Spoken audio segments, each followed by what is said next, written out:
Level 1. Now, what does that mean to you in a video game? In most video games, the opening level is meant to get you ready for the rest of the experience. It's to get you primed for what is to come. Not too hard, not too challenging, but just enough to get you comfortable with the mechanics of the game, right? Well, wrong. Some developers in gaming history decided to be jokers and make their first level bosses, level 1 bosses, some of the hardest in the game. Welcome to ChaosGaming. Today, we're going to be looking at some of the hardest level 1 bosses in gaming history. Some of these bosses were harder than the final bosses. You guys let me know in the comments which of these gave you the most trouble. If you make it all the way to the end of this video, make sure you drop a like, turn on those notifications, and here we go. This month's giveaway is for your choice of a PS5 or an Xbox Series X. All you have to do to enter is drop a like, make sure you're subscribed, and leave a comment with your Twitter handle so we can get hold of you telling me which one you want. The winner is picked at the end of the month. Good luck. Starting things off with Shadi in Prince of Persia, Warrior Within specifically. Does anybody remember this game? It was a pretty divisive game when it came out because of how much it changed the formula, but if you look back at it, it's actually pretty good. Prince of Persia played more like a God of War clone than a Prince of Persia game, and it started things off pretty quickly with a super tough boss fight with Shadi. The fight is pretty straightforward. 1v1 melee duel to the death, right? But Shadi barely takes any damage when you hit her, and of course, she absolutely chunks you whenever she makes contact. And then, throughout all of it, she's taunting you, telling you how much you suck. It was a frustrating fight, but it's also a super underrated game if you've never tried it.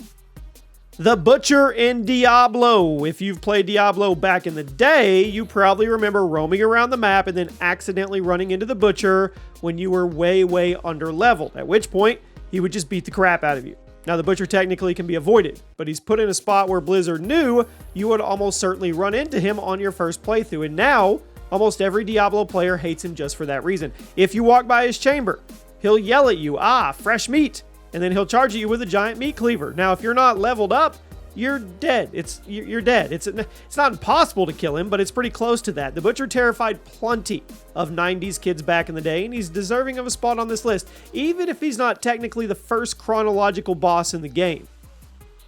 Father Gascoigne in Bloodborne. I hope I said that right. Now, there is technically one optional boss fight before this one, but the Father is the first required boss fight in Bloodborne, so I'm going to give him the spot today. Like many other bosses in this game, the Father is very big and often uses very sudden movements to close the gap between the two of you. Then, since it's Bloodborne, if he hits you, you are going to be stunned for a couple seconds, at which point he might follow up with even more damage attacks. His attack windups are pretty long and they're predictable, but because of the way he moves, he can still catch you off guard. And if he makes contact with one of those giant swings, well, you might as well start over. The guy was tough, and of course they made him the first real boss in the game. Miura in Ninja Gaiden 2004.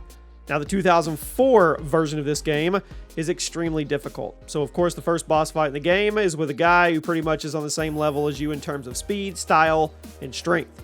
Here is the opening boss. He's very difficult to deal with due to how fast he is. His attacks have very little startup, but super long range, which makes it easy for him to slash through you without any time to react. You have to weave in and out of his range and slowly pick away at his health bar. It's a tedious fight, which is a lot easier said than done. Next up is Mr. Gold and Mr. Silver in God Hand. If you guys remember this game, raise your hand, you get a gold star today. God Hand was a beat-em-up for the PS2 released back in 2006 that got extremely mixed reception from critics. It was a very high difficulty game, but it was adored by gamers for its gameplay and its humor. So when I say the game was hard, I mean that. It was perfectly encapsulated by the first boss fight, a tag team against two baddies named Mr. Gold and Mr. Silver. Now, this sequence has all the most annoying elements of a mid-2000s boss fight. The bosses, they will summon minions to fight for them. They'll taunt you from the sidelines, and then they'll jump in and double team you before leaving the arena to do it all over again. It is a super long and super tedious fight. You'll probably have to do it over and over again before you can actually move on. At number 5 today, Cockatrice and Super Ghouls and Ghosts. This game is notoriously difficult, and as if the first level wasn't tough enough, it culminates in an extremely tough fight with a giant bird monster. You heard me right, a bird monster called a Cockatrice. Hope I said that right.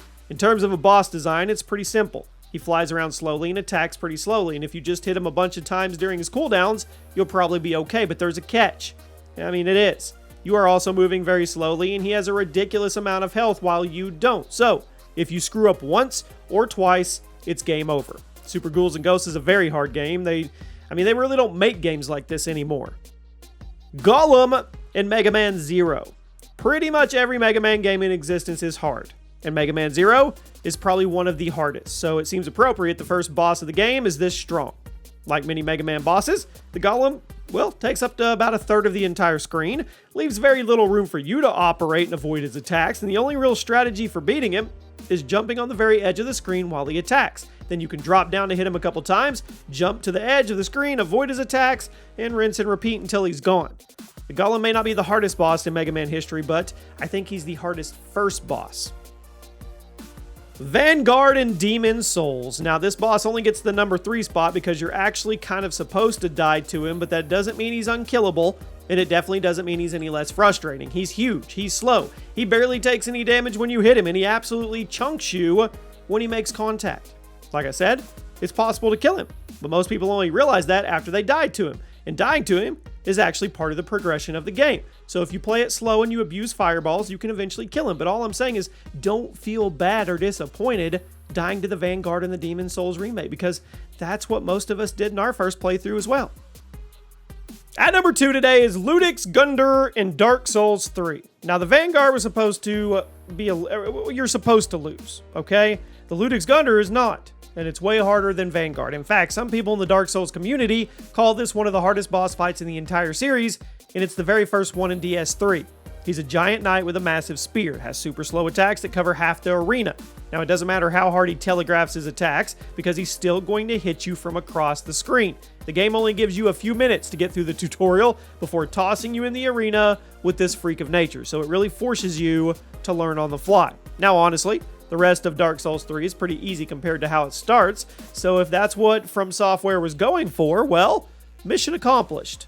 And at number 1 today, Brock in Pokemon Red and Blue. This sucked. Pokemon is supposed to be a game that anybody can pick up, anybody can understand, and anybody can enjoy.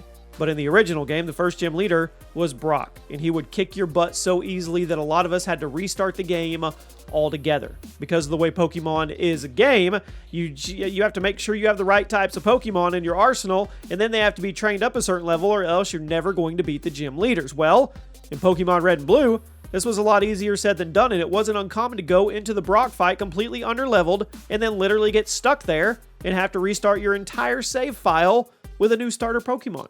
The Brock fight is a lot harder than people remember, and if you never played the original Red and Blue, I encourage you, go load up an emulator, give it a shot, and then come back and let me know what you think. And there you have it. Those are some of the hardest level 1 bosses in gaming history. I hope you guys enjoyed. There's some other videos on the screen now, and I'll see you soon.